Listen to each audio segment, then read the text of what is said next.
Welcome to Mad About Money. I'm Maddy Alexander-Grout, and this is the podcast where we talk to interesting people about their interesting money stories. I'm joined today by the lovely Francesca Henry, who is the Money Fox. She is an amazing money content creator. I guess I didn't really ask you whether or not you wanted to be an influencer or not, but you kind of are. So, like, how do you feel about the term influencer? I think it's fine, yeah. Whatever people want Yeah, to be. yeah, Yeah. cool. So, tell me a little bit about you and what you do. So I am a mum of one. She is 11.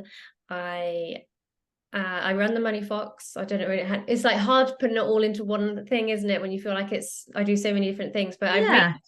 I'm mainly over on Instagram, so I love running that platform and sharing all kind of money tips. So like get out of debt, investing, saving, and yeah, just helping people, well, mainly women, the best I can, but everyone is welcome. Amazing. So I love your content. I love your branding. I think it's really nice. Like everything that you do is very you. I've noticed there's about 20 accounts on Instagram who try and copy you all the time, and that must be really frustrating. I'm assuming you've got the blue tick now because that's a way to stop all of this horrible stuff from happening. Yes, I got it right before you needed to start paying. So I was so grateful for that. That was amazing. Yeah. Amazing. No, you don't have to pay if you're a notable person. So Oh, I okay. literally, well, I mean, I don't think I'm a notable person, but they think I am. So I got Ah, mine last week without having to pay, and I was like, yay, because I've only got interesting. 2,000 TikTok. I've only got 2,000 Instagram followers. I'm not really an Instagram person. Can't get verified on TikTok for love nor money. I think you need like millions of followers to get verified on TikTok.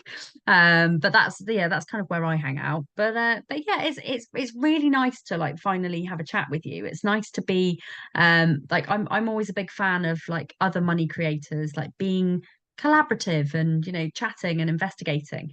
So I want to know how and where you got all your knowledge from. When did this all start for you? What's your journey been? So I guess it was quite a few years back now. I was in a really bad place financially with money. It was mainly to do with being in an unhappy marriage and being promised certain things that never came to fruition, and having no support when I had my daughter, and I ended up getting in debt. It wasn't like a huge amount of debt or anything, but my income was so small at the time and I didn't know what to do because I felt like my budgeting was really good. Because I always say, like, oftentimes the best budgeters are the people that have very small incomes, because Yes, you have to, don't you? yeah, you have to be aware of like every single penny. So I felt like I was really good there. And I just knew if I wanted to pay off the debt and change my life, I was going to have to earn some extra money. So that's when I turned to Google. I was trying to find all these different ways. And obviously, as this was like a good few years ago, there wasn't really as much as there is now. It's kind of exploded now. Yeah.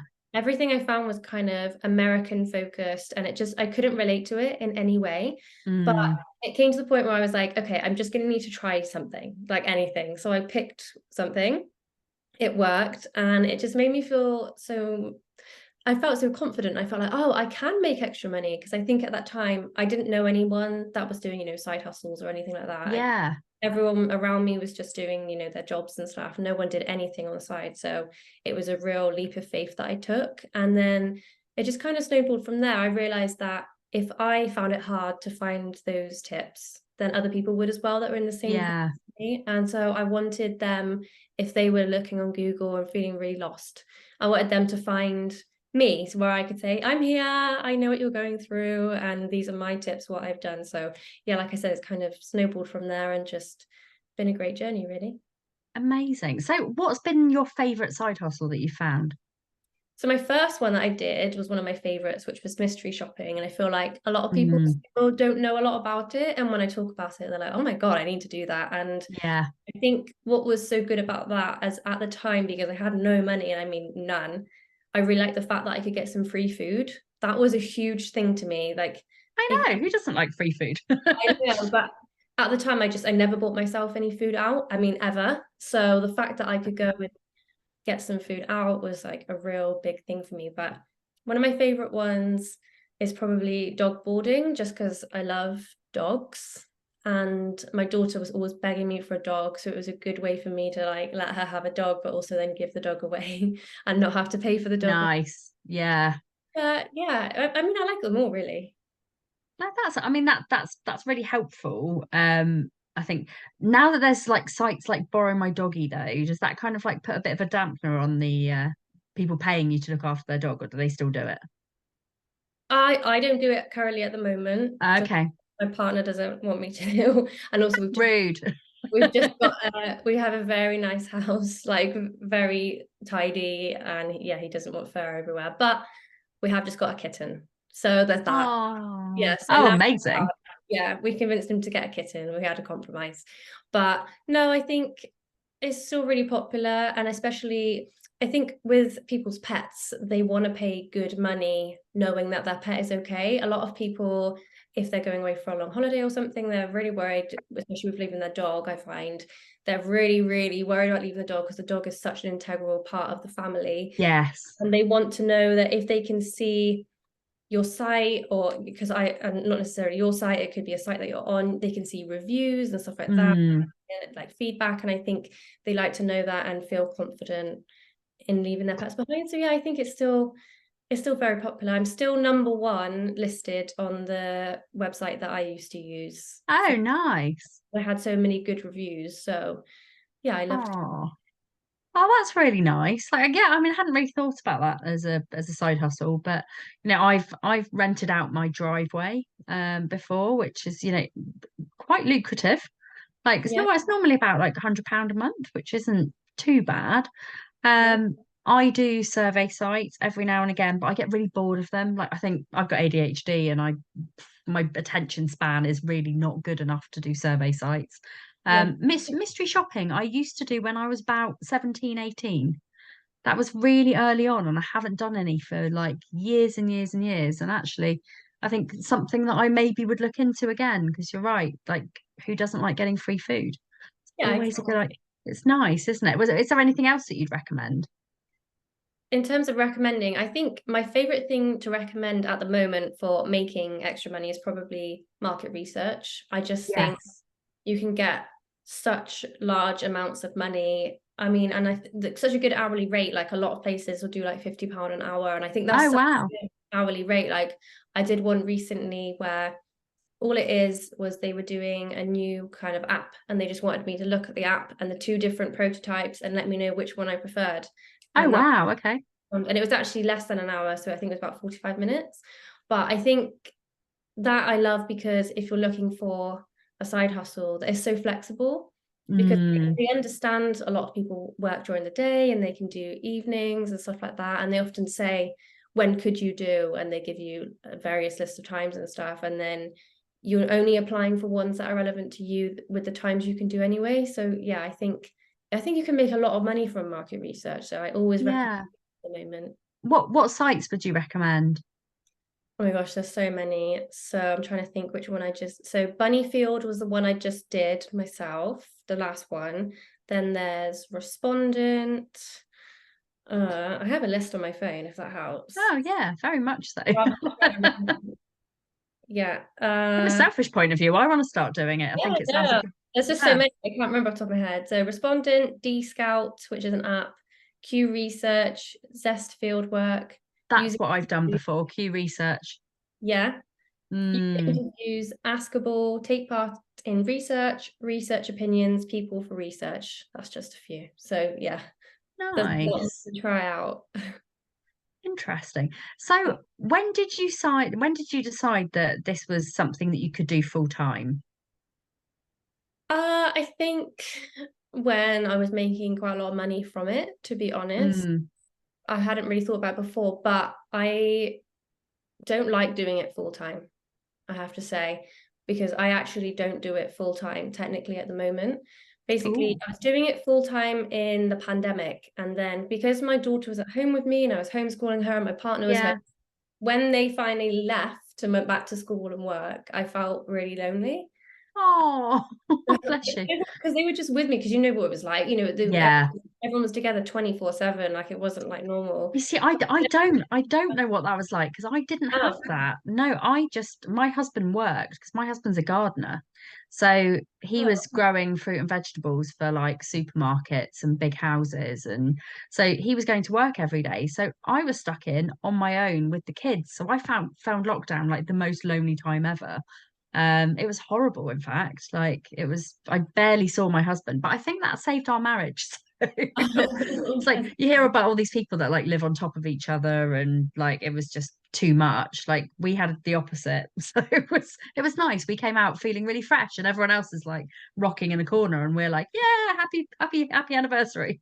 No, we really liked it, to be honest. We are very good at being together. Mm. I think. Yeah, I think I actually have good memories of being locked in at home together. I don't Oh, that's feel like I'm the nice. only one, yeah, but yeah, I have good memories about it. The homeschooling was hard though, I won't lie. The homeschooling was very hard. But yeah, so Yeah.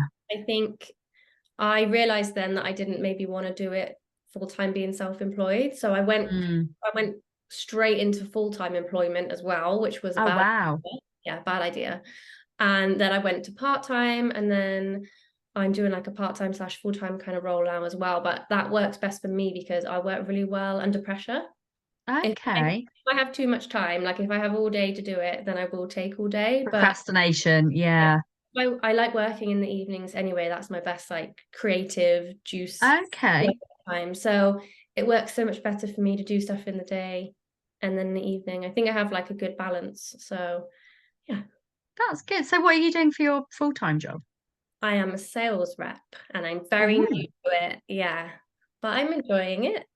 That is, do you know what? That's a really, really good career choice because there is actually a fair amount of money to be made in sales. Yeah. Having been down that route myself, I have to say, if I was going to go back into corporate life, that would be the route that I would go down Yeah. because it's the commission. I mean, I actually was in a sales job when I was paying my debts off, and the commission was quite chunky. And at times, like there'd be like months where I'd get like 4 or 5 grand commission. So I'd just pay off like really big chunks of my debts because I was in a big amount of debt, like 40 grand's worth of debt. That was pretty hard. So yeah, it's really nice. And if you're debt free and that's a that's a really nice wage to be taking home if you're getting those types of bonuses. I think, yeah, I mean, I guess though, it depends what you're selling. I was selling people. That sounds really wrong. I was Yeah. not like a trafficker. I was working in recruitment, and I think Okay. the hard thing about working in recruitment is you're selling a person to a person. So there's like it's not like selling like a loaf of bread to a supermarket. It's like they both need that thing. Yeah. It was like you sell a person to a person, you sell the other person, and you have to sell the job to the person. And if they don't match up, then they don't buy. And I was really good at it. So like it's weird actually that like I haven't thought about sales for a long time because I came out of it and went into HR and employee benefits, which I guess I do sales in my job every day because I have to sell the Mad About Money app into corporates so they can give it to their staff as an employee benefit. So I guess I'm still in the same kind of role, but I just don't really see myself as a salesperson because it's my business, which Yeah. is weird. But it's a good job. Yeah. So how much time, sorry, how much time do you spend on your content creation now? Oh, good question. I probably work on it every day, but I'm very relaxed with it. I think a lot of Yeah. people I know that get very burnt out very quickly are the people that are setting themselves like really crazy deadlines. And I like to remind them that it's your business. So you can set Yeah. deadlines. Like there's no point getting stressed over a deadline that you've set yourself. Like if you miss it, it's okay. And also, so I'm going off a bit of a tangent, but if I had a That's brand, okay. sorry, but if I have a brand deal, for example, I think a lot of people try to do a lot of those, whereas I don't because they're giving you a deadline then, the client. So It's hard, that's yeah. I don't like working to the deadline. So basically in my work, I try not to do many of those. So what I'm trying to where I'm going with that really is that I try to spend as little time as possible actually on my content creation, but it just varies all the time. So most content creators, that's the way that they kind of earn their money. It's either through like affiliate marketing, or it's blogging, or it's the brand deals themselves. Is that still something that's a priority to you, or is it just like if somebody offers you something and you're like, yeah, do you know what, that I'll take it or leave it? Do you kind of just pick and choose what you want to do? I am very, very picky, yes, and I set my prices very high because I don't want to do, I can do one job for X amount of money and someone else could do 5 jobs for the same amount, even if we have similar following and stats and stuff. Yeah, And I would just rather do the one job than the 5. And that's not to say I'm trying to put absolutely. myself way too high. Like I'm very reasonable. I think a lot of people maybe go too low. And that comes with a lot of, when you're new to the industry, it's not something necessarily people talk about. And I think it is hard to charge yourself out at what seems to be Mm, a really high rate. But yeah, I think, yeah, going back to your question, sorry, that is something, brand deals I don't really focus on. Affiliates, yeah, no. I feel affiliates, just sit in really well with the way that I'm talking about my content anyway. Like I talk about it Yes. very naturally. If someone says, oh, what, I don't know, cashback apps do you recommend or something, then Mm, I can say what they are, and it just, or I might say, oh, I got some cash back today and this is what I was through. So yeah, I would say brand deals is not something that I personally focus on. I know a lot of content, no. but I try to sell my own products and rely on myself. That makes sense. That does make sense. And I think that's a good way to operate. Do you, because it is something that I've noticed in the industry as well, because I guess when it comes to brand deals, I'm fairly new. So I also don't do that many of them, but it's because I've also got a business on the side. So it's like I've got my content creation business, but then I've got my app as well. So I have like a lot of time that is taken up with the app because it's a big job. But if somebody comes to me and they're like, "Oh, can we do a deal?" and I'm like, "Sure," and I literally have no idea what to say that I will charge them. And then I go and charge them something, and then I hear that somebody else has done exactly the same piece of content and they've charged them 4 times as much as me. And I think, Maddie, you stupid woman, why didn't you ask other people like how much they were doing it for? Like, but it's really hard. And I didn't realize that, like, whereas Instagram is like you kind of price yourself based on how many followers you have on Instagram. On TikTok, you don't. On TikTok, it's based on how many likes you have, which is a Yes. lot better because I have shitloads of likes and not that many followers. But I'm still like, no idea. Literally no idea. I went on an influencer course the other day to try and find out and try and learn. And I think I came back more confused than when I left.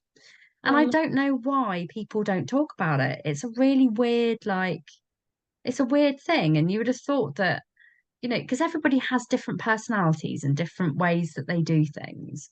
So it's an interesting thing. I just don't know why people don't talk about it. I guess for the same reason that people don't talk about like their salaries in the workplace, because it kind of makes people uncomfortable, doesn't it? But yeah. it's it's one of those things where you just think salaries are like basic salaries should be based on how hard you work. So if you're earning a good salary, be proud of it, Not saying tell everybody, that's fine. But you know what I mean? There is like certain things which I think people should talk about more when it comes to money. It's hard to talk, but it's again, it's the same at the other end, isn't it? You don't want to tell people if you've got thousands of pounds worth of debt because that's the shame element. It's Yeah. just an interesting thing. So what is next for you then in your journey? In my business journey or my financial Well, journey? either. What are you enjoying at the moment?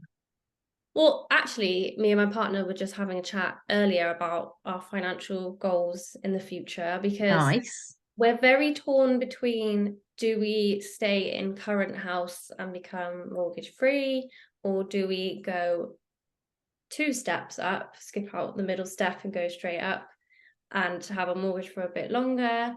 And he wants to retire early and all that. So we were just having a big conversation about that, which I love doing. And I'm gonna Nice. make a big plan. I was actually halfway through an email to our mortgage advisor because I want to see where we're at, because obviously I've got the new job now, as well as my self-employed income. He's got a recent bonus. Obviously, we've been paying down on mortgage. We've got more equity. The house price has gone up, blah, blah, blah. So I want to ask her where we're at, and then I can make a plan going forward. So that's all very good.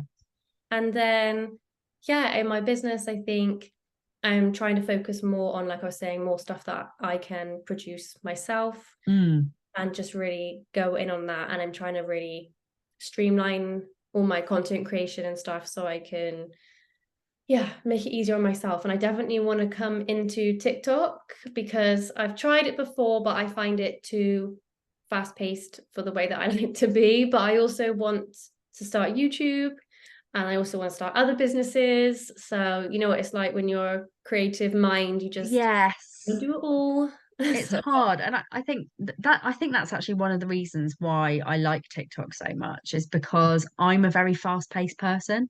I go at a million miles an hour, and I find Instagram too slow. So Yeah. I'm like, oh, I've been doing this for a year. Well, I've only got 2,000 followers, where it's like I grew on TikTok really fast because because it is very fast-paced, and I do talk very fast, so that's the ADHD in me. I can't help it. But I think it's a very interesting viewpoint of it being fast. I hadn't really looked at that before, but yeah, That's just how I interesting. put it. Yeah. And I feel like on TikTok, they want quite a lot more content than perhaps I can sustainably do. So I'm trying to be sensible with it, because I'm the sort of person that I'll do it, but I'll do it in my own time, if that makes sense. Like some people might Yeah. dive straight in and then burn out quite quickly, and I'm not like that. I'm a planner. So I have been planning. I have lots of videos all planned out. I just need to take the dive in. But yeah. It is one where you need to at least be posting once a day, probably twice. The algorithm will like you if it's three times. It's complex, and I think it's hard, but once you get over that threshold and you start growing, it's quite rewarding, and it does grow quite fast. I think you'd be amazing on there. Like, Oh, thank you. will be really good. And obviously let me know when you do go on there, and I'll definitely support all your content. So where can people find you? So I'm mainly on Instagram, but I'm pretty much everywhere. I do have a TikTok account, but please don't look at it because the videos are terrible.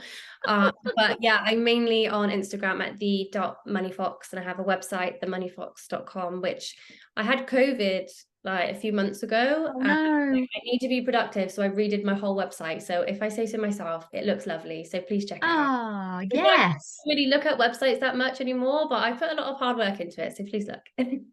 I will do. I'm actually thinking that getting a big list of like all of the money creators together so I can put it in the app. I reckon that'd be a really good thing to like help all you guys with a bit of promo. So I'll be at the top. I it depends how much you want to do for me. Whatever you want. I will consider it for sure. Thank you. In fact, yeah, how does it go with the I think I probably have to do it alphabetical. Oh no, I'll be at the bottom because I I'm a don't know. T.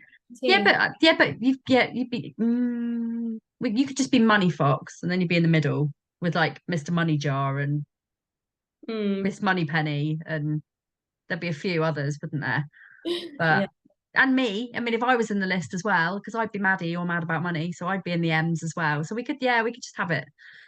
Or I'll Okay. just do it on I'll do it on a random name generator, and then we'll just see who kind of lands at the top and see what happens. Yeah.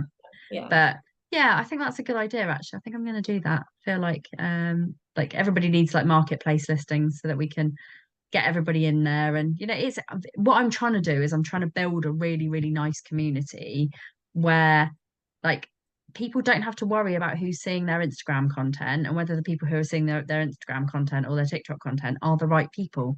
Because every single person who is in the Mad About Money app, they're all money savers. So they Yeah. just want to see good content. So yeah, more than happy to like share everything in there that you do as well. 'Cause I love all your content. Um, But it's been really lovely having you on. Thank you so much. For anybody listening, if you're listening to this on YouTube or Spotify or Apple Music, you are in the wrong place. You need to be watching it in the Mad About Money app, where Everything is happening. So Mad About Money isn't just a money app. People get really confused and they're like, is it just about money? And it's not. It's actually about self-development. So it's about developing all areas of your life, your money, your home life, your parenting skills, your mental health, physical health, work life, and your business as well. So there are so many different conversations going on in there. And also you can access our discounts as well, completely free. It's not cash back. So we have done something really, really new and really exciting where people get discounts without having to have their money in a pot or like without having to wait for it to come out. So all of our discounts are upfront and you just buy vouchers, you spend them at supermarkets, you spend them on the high street, and yeah, you start saving. So come and download and come and join us. If anyone wants to find out more about me, you can check out madaboutmoneyofficial.co.uk. You can find me on TikTok. You can also find me on LinkedIn under Mad About Money. I'm Maddy Alexander-Grout, and this has been Mad About Money. We will see you next time. Thanks for listening.